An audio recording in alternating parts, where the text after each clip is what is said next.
Hey everyone, it is Kerry with Trail Traveler, and today we're talking radios, but not GMRS. We're talking ham radio or amateur radios. Why? Well, there's a story there. TID Radio, love their products. We have some of their GMRS radios, been very happy with them. And TID Radio reached out and said, we would love you to try this new radio, the TD-H3. And I'm like, oh, I'm sorry, it's ham radio. I don't have a license, so I can't use it. They're like, please, we want you. We love your videos.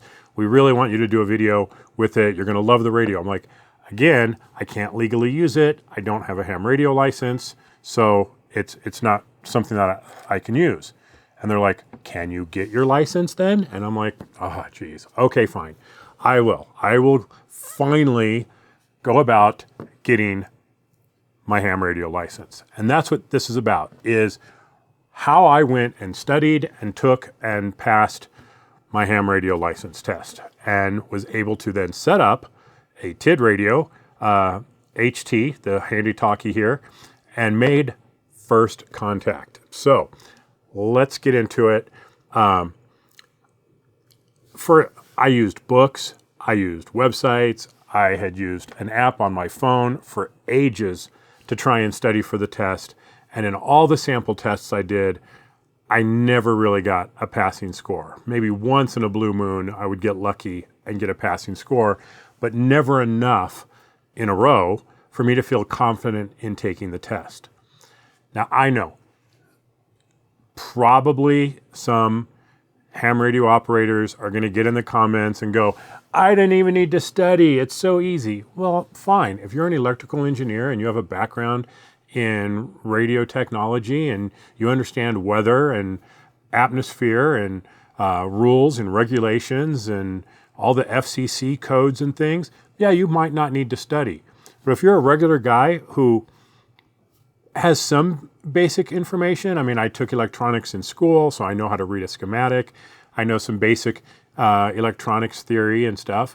I found it very difficult because there was a lot of stuff in there that, and again, I don't want to offend any ham radio operators who really enjoy this lifestyle and this hobby, but I really just don't care.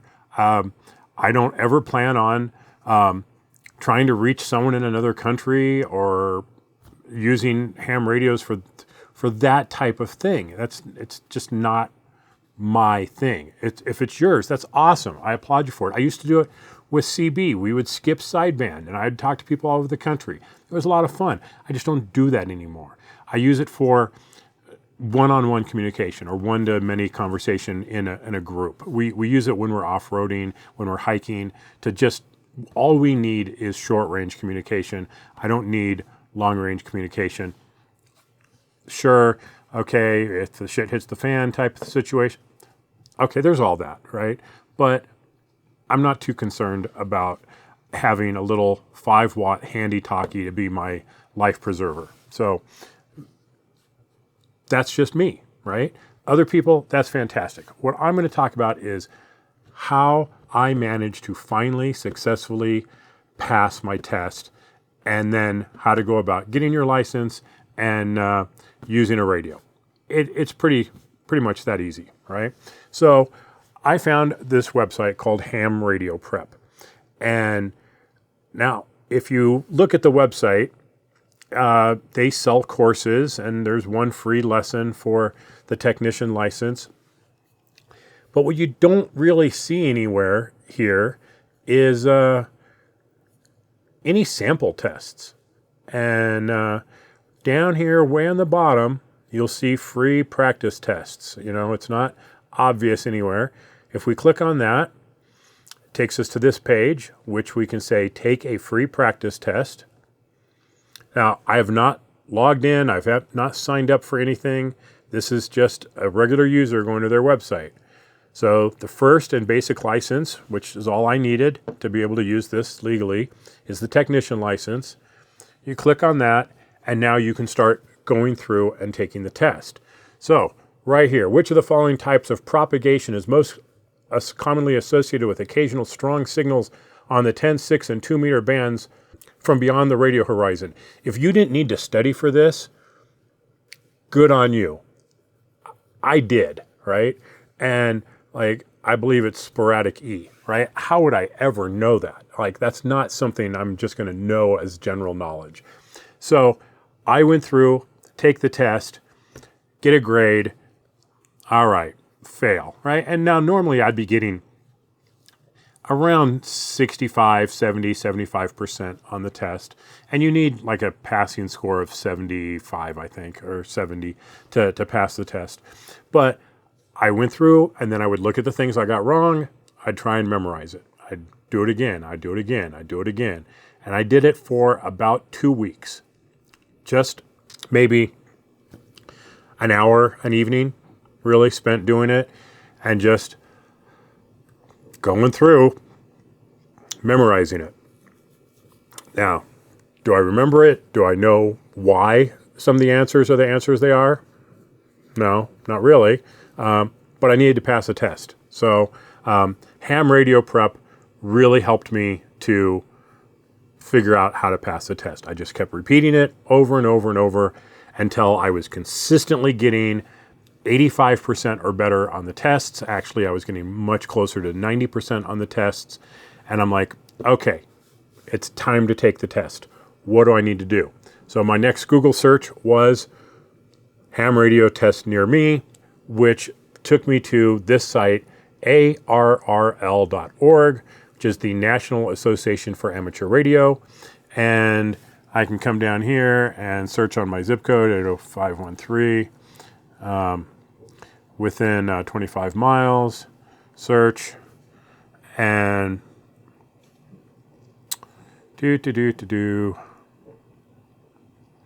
boom, here's a list of local classes that I could take. And maybe it was like every other weekend or something, there was a class, and I really just didn't want to wait. It was my issue. So I'm like, I've heard you can take the ham radio test online. So let's go for that. Ham radio test online, and not prep. Find an online exam session. Boom. Okay. And here they are. So there were plenty of them available. If I went to their websites, these guys are nuts. They do tons of tests every single day. Finding a date and time was no big deal at all. In fact, I got on here, found one that was starting in an hour and a half from the time I was looking, signed up for it, and was able to take the test. Now, pretty freaking cool.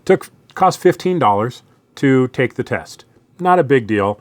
And it was online. So in order to maintain the integrity of the test, you do it on a Zoom call. I have my laptop in front of me, and I had to have my phone positioned in a way, also connected to the same Zoom call, positioned so that it could see the keyboard and me and the door of the room that I was in, so that they could see that nobody was coming in and out. Before we started, I had to do a 360-degree pan of the room to show there was no one in there. There were no notes hanging on the wall. There was no screens displaying any information, all that stuff. So they had to check out the room and then live be able to see that I was not cheating in any way. I did not cheat in any way. So there's that. So now I've taken the test, I've passed the test, and the folks at ARRL then send you the information that you need. They'll send you the qualification information. Before you do that, you do have to get an FRN number. And when you sign up for the class, they'll send you all this information. If you don't have an FRN, go here, click there, sign up, and you'll get a federal registration number or an FCC registration number, whatever it is. It's an FRN number. That binds everything to you, whether it's your GMRS license, your ham radio license. You have one FRN number. So I already had an FRN number from when I got my GMRS license. I supplied that information to them, passed the test, and then they said, okay, now here's your next steps. You will get a bill for, the $35 for the 10 years for the license. And I took the test on Thursday. I got the email on that on Monday, clicked on the link, submitted the payment. And I want to say it was less than 48 hours. I got an email that had a link to my certificate and my call sign. So it wasn't that bad of a process from taking the test to getting the call sign. Now, even though you pass the test, you cannot legally use the ham radio until your information is in the FCC database. And again, ARRL sent a link and said, here, you can click on this and now see your information in the FCC database. You go there, you're like, oh, there's my call sign, ABC0123, and I can now get on the radio and start talking. Awesome, right? Not so quick, right? This little guy barely puts out 5 watts of power. Now, in good conditions, that could be, 15, 20 miles maybe, if the wind is blowing just right and, the hamsters are running on their wheels and stuff. But your next step really, if you're going to try and reach somebody, either a frequency that they're on and you can key it in and just talk to them, or you need to use a repeater. And so I needed to set up a repeater. And with GMRS, it was very easy. Our Front Range GMRS group, once you're a member of that, you go to their database and you're like, I have this radio, and it's like, here, click here to download. And then you go into the appropriate software, either the manufacturer software or Chirp, and you load that file and you save it to the radio, and boom, all their repeaters are set up for you. Super easy. With ham radio, wasn't quite that easy. Now, the radio does get programmed using software called Chirp, which is free, and you can do a search in there and find local repeaters and program them all in, and nothing worked. Well, I say nothing worked, but what I mean is I couldn't make contact with anybody. I could hear the repeater tones, but I literally never heard anyone talking. So I questioned whether I had it set up properly or not. So I go on my GMRS group because I'm still waiting for approval on a bunch of ham radio groups in Colorado. So there's that. But they said, okay, bring up Repeater Book. So that's an app. I'm going to bring it up here on my phone.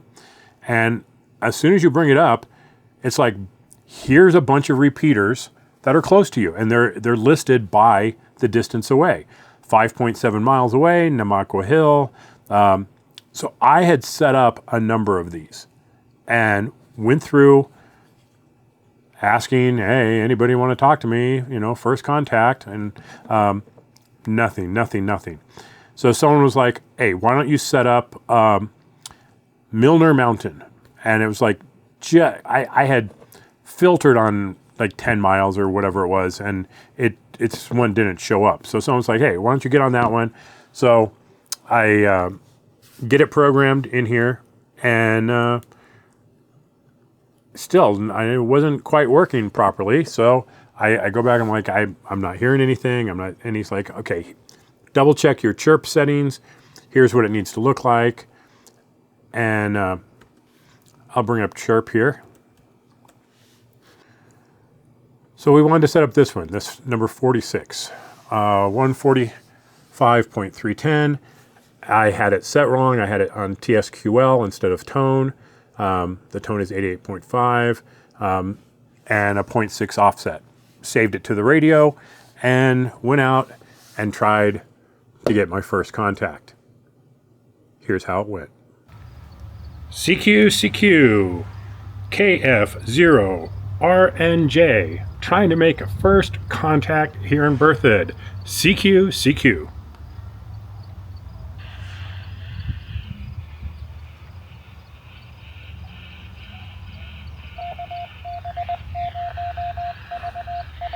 Repeater tones.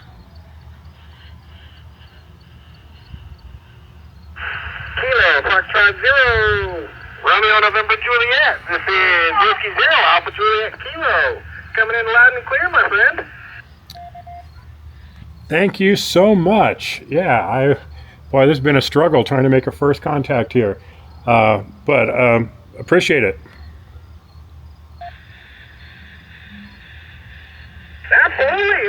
I'm glad I was able to come back to you. Now, typically, some people wouldn't call CQ on a repeater, but for a first contact, absolutely, I get. You're coming in from Berthoud, though, huh? When did you get your ticket? It's a brand new car, yeah? Yeah, I got my license maybe 2.5 weeks ago or so. I am on a TID radio HD3, I believe this is what it is, little HT.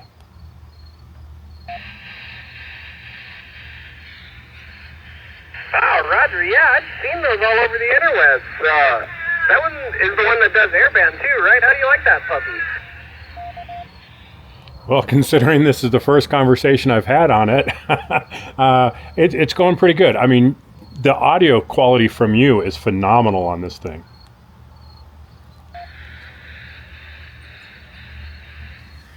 Hey, that's good to hear. I'm just coming in with another little handheld today myself with the Anytone. Congrats on passing your ticket too, man. That's phenomenal too. And so you're coming in from Berthoud. Did you ever travel down to the Denver area for anything? Not if I can avoid it.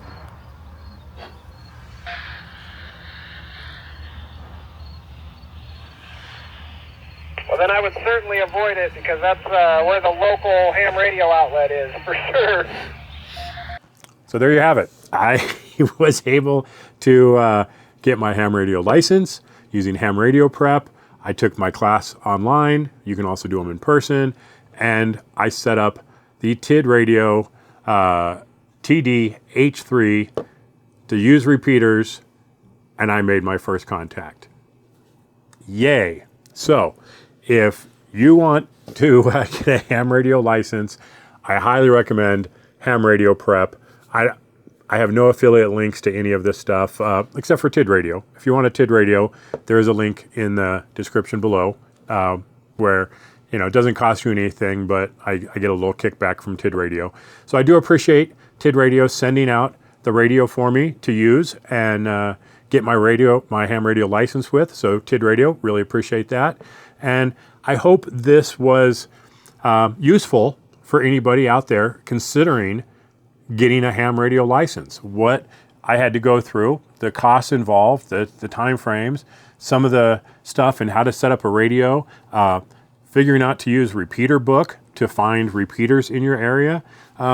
It's all good info and it can be useful for you. So if you appreciate this type of video, I just appreciate a like and subscribe there if you don't mind. And we do have a Patreon channel. If you want to join us over there, you get sneak peeks of things that we're doing, behind the scenes things every once in a while. So if you like supporting us, we appreciate it. For all those that do, thank you so much for your support. And until the next video, stay safe out there.